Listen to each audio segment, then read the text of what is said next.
And welcome back, everyone, to part 8 of What If King Kai Lived on Earth? This might actually be the last part we do. We'll see how far we get. But last time, we had Beerus in the Battle of Gods arc happen.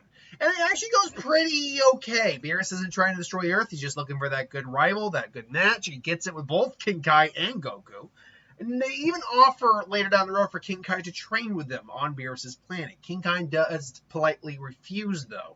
He says his place is on Earth. He'll never stop trying to get stronger because he's kind of grown to like improving himself. But his place is more for teaching than for protecting. His student has already surpassed him at this point, so he's the one you really want, Lord Beerus. I suppose you have a point there, Kai. Still, if you stay true to your word and getting stronger, I do look forward to another match at some point. And there's King Kai shudders like, I need to get you more. And I think for two reasons he thinks, I need to train up some more pupils to use God and to divine. Hey, Piccolo, Gohan, would you be interested in? Maybe. It's like, oh, I mean, sure. What about you, Reds? And I'll be honest, Raditz is kind of taking a sideline in this story because he's not really a main player, I don't think, at this point. He still has Super Saiyan, even Super Saiyan 2 at this point, but I don't see him really wanting to, be the main character, let's say. He's already accepted the fact his brother has long since surpassed him. He's okay with it. He's got a family. He's still strong. In fact, he's still one of the mightiest fighters on the planet, to be honest. Granted, Piccolo and Gohan are going to kind of surpass him in a little bit, but he's still one of the strongest guys on the planet and one of the strongest guys around, so he can easily help out in a fight, no problem. But Raditz is content, honestly, with his life. However, Piccolo and Gohan are intriguing. Like, they've seen how strong Goku and King Kai are when using the power of the divine. So, yeah, they figured, let's try to figure out the training that Goku did and go from there. And so their godlike training begins.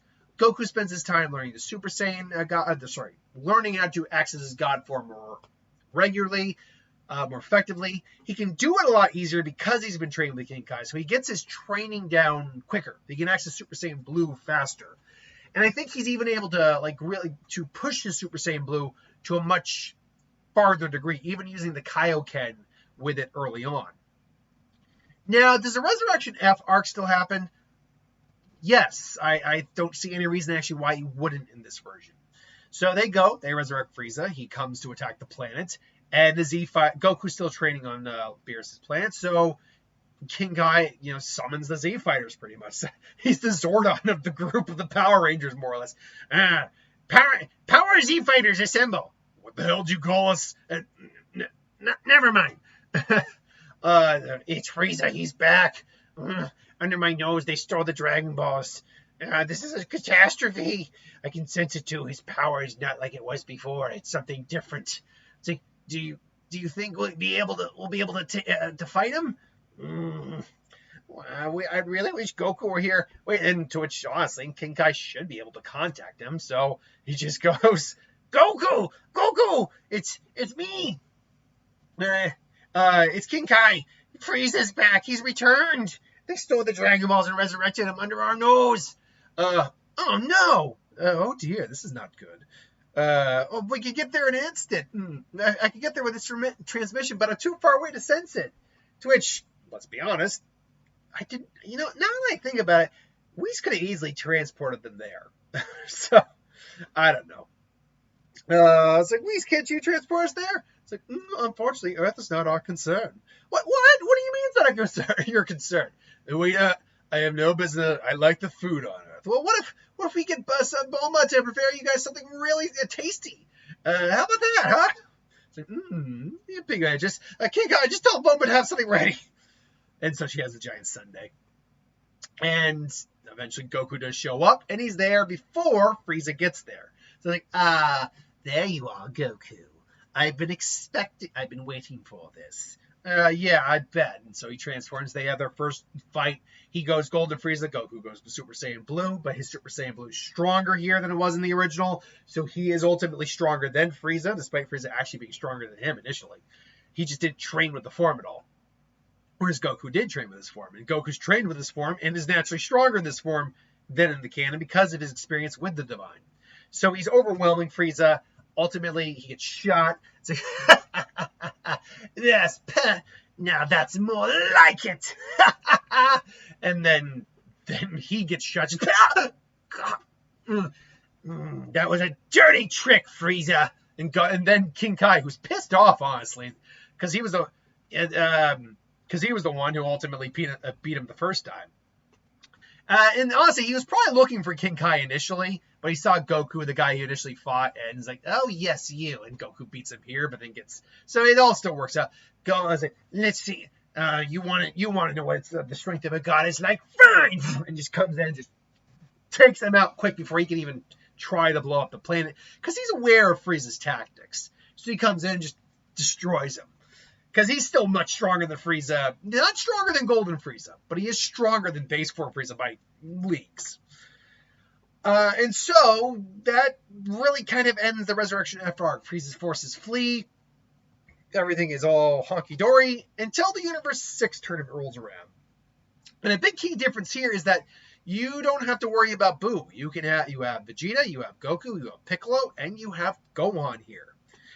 Goku goes first as he does in the original. Botamo's fight goes the same, and unfortunately, as does Frost's. He still gets poisoned. There you go. Piccolo, is next. He goes down, but it's revealed he's cheating. He's reinstated, as is Goku, and yeah, there's no Vegeta taking his revenge, or Vegeta basically is like, no, yeah, you're gonna forfeit because I want this guy.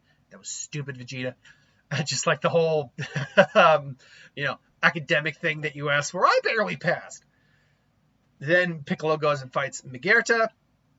They're clashing for all. Piccolo's ultimately able to overcome it. Thanks to the training he underwent with King Kai.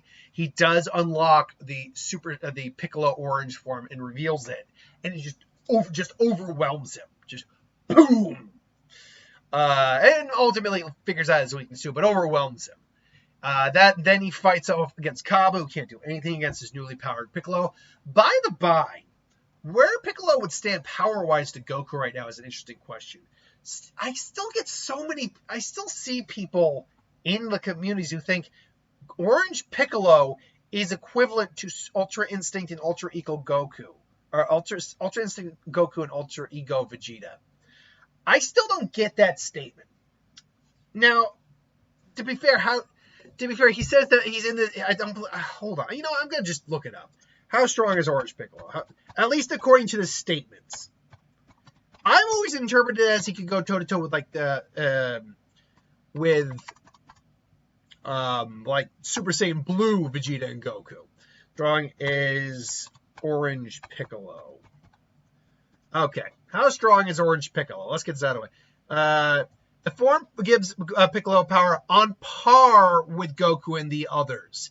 It said, due to the blessing Shaman gave Piccolo, his physical strength has no equal.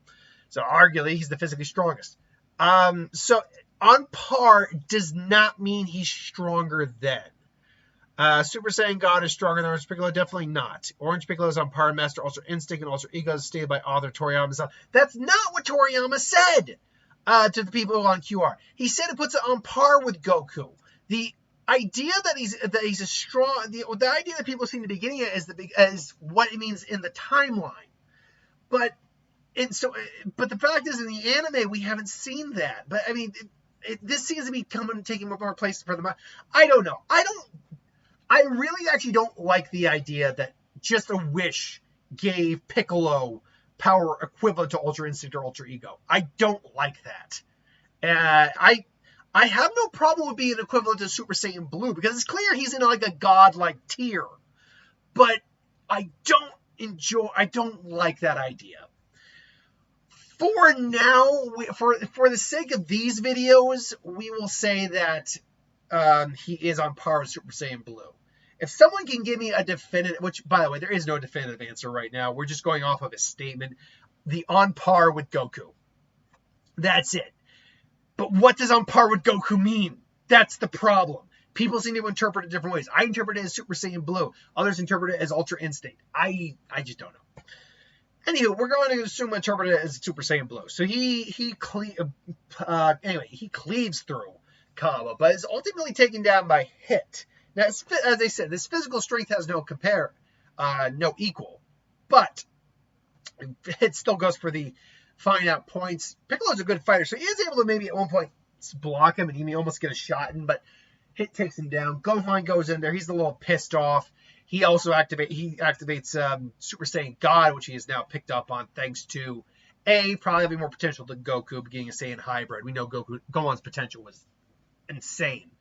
And B, just having been exposed to Divine Ki at this point, so he's got an idea of it. So, and plus several years of training, because we know actually some years passed.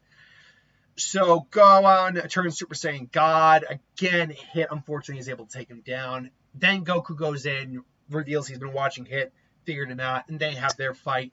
It ultimately ends with Goku surrendering, Monaka coming up, Hit forfeiting, Team Universe 7 winning, Zeno coming, Goku getting the button, so forth and so on. The Goku Black Arc would follow next, and there actually really wouldn't be, I think, a big change in a lot of the structure. I think instead you get Piccolo going to the future, maybe even Gohan, along with Goku and Trunks. Granted, it's a tight time machine, but they could probably do it. And still all getting their teeth kicked in, pretty much. You wouldn't get the big change until after the fact where they keep training. Gohan now has access to Super Saiyan Blue and might be hitting on his beast form, but I don't know about the beast form here for Gohan because his potential was never unlocked by King Elder Kai. I think that was one of the reasons he had the beast form, because so far that's only exclusive to Gohan. And yeah, so they go, and once again, they do their training to get stronger, do the Mafaba. Piccolo actually is smart enough to remember to bring the sealing tags, because Piccolo also knows the technique. And so here, a big change happens where Zamasu gets fully sealed away. And you are left with Goku Black and Goku and Gohan fighting Goku Black. And they're struggling.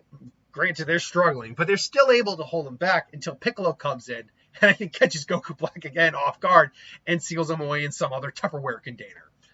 And so you have the end of the Goku Black arc because Piccolo actually comes with him. He's actually, he knows what's needed for the Mafaba. Now, I did have an alternate version of this where I did have Gohan and Piccolo fused to create Picohan. Or Picohan, if you will. Which would have been fun, but ultimately I don't think would have changed much. I think if you merged Zamasu, still would have been a little too strong, and they would have run down the fusion pretty quick. Granted, it still would have been a fun concept, but this leads us now into the Tournament of Power. And the team for Tournament of Power is different by a decent margin here. There is no Frieza and there's no Vegeta. What you have on this team is Goku, King Kai, Piccolo, Gohan, Krillin, Roshi, 1718, Tien, and Yamcha. Now you might think, why Yamcha? Well, Yamcha is actually still very strong in this version because he still has trained under King Kai. Granted, he made a career in baseball, so he hasn't been keeping up on his martial arts, so he has probably lost a little bit. But as far as humans go, he's one of the strongest people on the planet, human-wise. Krillin's the strongest. Tien comes next. But after that, actually, at this point, because Krillin didn't get his potential unlocked in this version, it's actually Tien who would be stronger than Krillin here. Because Tien ultimately was naturally stronger than Krillin until that potential boost. And so they go to the Tournament of Power. I should note that the preliminary match, even if it changes, is kind of irrelevant. So, yeah, I don't see the preliminary match really being that big of a deal. King Kai also is hesitant to go, but he's kind of forced to by Beer. It's like, you're going, Kai. You're probably the third or fourth strongest individual on the damn planet, and you have the ability to use the God Key. You're going. All right. So they go. And at first, it kind of goes similar. Goku and I think Gohan here are the ones who kind of take down Universe 9. However, King Kai, being Kai and having the wisdom of a Kai, is actually very smart in how he fights. He's actually systematically taking down fighters he can sense are going to be a problem. So individuals like the machines that make Aniraza are getting taken down. He's also going after some of Universe 4's fighters. One or two of Universe 3? Was it 3 or 2? What am I thinking of? Universe 4 was the more scientific-based one. So, yeah, those fighters. He's going after the robots. Sorry, no, I take it back. Universe 4 is the one with the little chibi douchebag rat. And number 3 was the one that was more tech-based. I think he aims a bit more for those ones than some of the other fighters, which, because he's a Kai, he can probably find the invisible guy and the very tiny fighter without too much difficulty, using extra sensory perception, God key, whatever, God ability. So he's taking those individuals out. This actually would lead to a confrontation with Jiren. Because of the fighters in the tournament, Goku is on the list of individuals Jiren needs to deal with himself. Kale was on there, as was apparently, what was it? I can't remember his name. The liquefying guy who he actually blew away with a single punch. Hit was another one that he was tasked with actually taking out specifically. King Kai here, between his power and how smart he is, Jiren confronts him and they duke it out, and King Kai gets wrecked and taken out. And Goku's just like, King Kai! And him and Jiren finally have their fight. Goku's got a little bit of a rage boost thanks to that, but he can't match Jiren, sadly, still, even being a little stronger here than he is in the canon. Should note, at this point in the tournament, Krillin would still be gone, Tien would still be gone, Yamcha would definitely be gone, and I think Roshi would be gone, and King Kai's gone, which leaves you only Gohan, Piccolo, the twins, and Goku. This leaves them in a worse spot, a tighter spot than they had in the original. Goku does ultimately access Ultra Instinct. They have their fight. Goku still ultimately loses. Hit comes in. Hit and Jiren have their fight. Gohan does find his dad and gives him some energy to recoup and helps him out. And what now, a big thing that does actually help out Goku here is that King Kai did take out a decent amount of the fighters that would be problems later on in this arc. The Universe 4 fighters, that the Invisibility one and the small one. There's a couple other bots that made Anti-Raza. Anti-Raza can't come out now. Piccolo is not going to be eliminated through some cheap means. I hated the way Piccolo got eliminated. And he now finally decides to go full on out into God mode. Him and Gohan get ready, and they go into tag team mode while Goku's recovering, and they start blitzing some fools. Like, they're taking out what's left of Universe 6, or they're taking out parts of Universe 6 anyway, including the Namekians. They tag team those guys. They're going after Universe 2. I believe that was Rebrand's Universe 2. So they're kind of now going on like the major offensive. Meanwhile, Kale, Caulifla go after Goku, who all that goes the same. Activates God Ki, activates Ultra Instinct, beats him with one of the best finishers ever. And then it's still the 5 remaining. Anti-Raza doesn't come out, so you don't get the tiring effect of that. Rebrand, I think, is taken out is either taken out earlier or is almost taken out, or at this point. She might still go Giant Rebrand, but all of them together basically instead team up against her like they did Anti-Raza and take her down. We would still be left with Universe 11. I got to remember it was 11. And Universe 7 duking it out. You still have both Android 17 and 18 there, Piccolo and Gohan, and Goku there. Goku is taking on Jiren by himself. Well, actually, I take that back. Piccolo is probably taking on... which one would I go with? Because who's stronger right now, I think? That's a good question. Gohan probably has learned Kaioken at this point. So I'd say Gohan and Goku are father-son tag teaming Jiren. Piccolo is dealing with Dispo, who's very annoying. Piccolo probably does have to get eliminated to stop Dispo from using that speed. The twins are dealing with Topo, but they're not being like as dickish about it as Frieza is. So Topo most likely does not activate his God Ki. In fact, they most likely trap him in a sphere and kind of like hurl him out of the ring.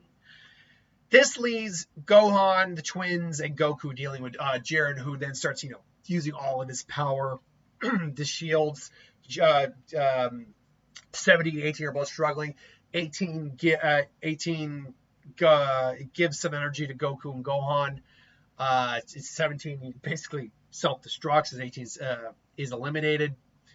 They team up together again, father, son, Kamehameha, Kaioken. And, Gohan, gets thrashed. Goku rages out and he gets knocked down. Goku goes into Ultra Instinct. They have their fight. Gohan is still out of the fight at the moment. Jiren nearly loses. Then Goku starts to go, starts to fail Fall. There we go. Fall out of Ultra Instinct. He's about to be eliminated. Gohan and 17 come back to the fray. And unlike Frieza, who really did toy with Jiren a little bit, they're very much like, no, we need to win now. It's time to win. And they do give it their all. Gohan powers up, nearly goes into beast mode, but maybe not quite beast mode. Maybe something more, whatever you think maybe would come before beast mode. Again, I think that hidden potential really is important for unlocking that. So I don't see it happening. But that doesn't mean Gohan still can't unlock like a new form or something like that. But he's not quite there yet. Still, they ultimately come in, knock him out, and and Universe 7's the winner. I would imagine maybe Gohan could be declared a winner here, which would lead to them bringing the universes back. This also leads into Dragon Ball Super Broly, and we run into a really big problem here. Well, actually, no, we don't. I was about to say, they'd get clapped by Broly. They don't have the fusion dance here. But that'd be contingent on the Frieza forces fighting Broly. And the Frieza forces don't exist really right now. So Broly's just stuck on Vampa. Which now just begs the final question. How does Dragon Ball Superheroes go? Well, actually it goes a lot simpler for them. Because Piccolo already has access to his orange god form. Let's call it that. Orange Piccolo. When Gamma, was it Gamma 1 or Gamma 2 that attacked him? I can't remember. Attacks him, he just manhandles the droid. Like, these guys cannot take him on at all. I'd also say that maybe Gohan is actually, could be training with his dad, but most likely he's still studying. And, yeah, so Piccolo is just able to take both these guys on no problem. Cell Max, I think Cell Max still comes to light. Gohan and Piccolo are strong enough, I think still at this point, to take him out. And Gohan might not access a beast form, but he would probably access whatever, like I said, a transformation under beast form, but above Super Saiyan Blue would be here. Maybe the Super Saiyan Blue equivalent of a beast form. You know, Super Saiyan Blue evolves. That's all you have to do there for Gohan. I mean, his might could look like the beast form, just with blue hair and all that. But yeah, that's what you do. And then he does the Masa and Capo, takes out Cell Max, and there you go. And so that is the end of What If King Kai Lived on Earth. It'd be very advantageous if he lived on Earth, but he likes his planet just fine. Anyway, until then, thanks for watching. Hope you enjoyed. Like, comment, share, subscribe. I'll see you folks for the next one, and we'll be starting a new Dragon Ball Z What If next week. If you've seen the poll, the last poll where we voted for this one, you actually already know what it's going to be. So stay tuned for that. Until then, see you later.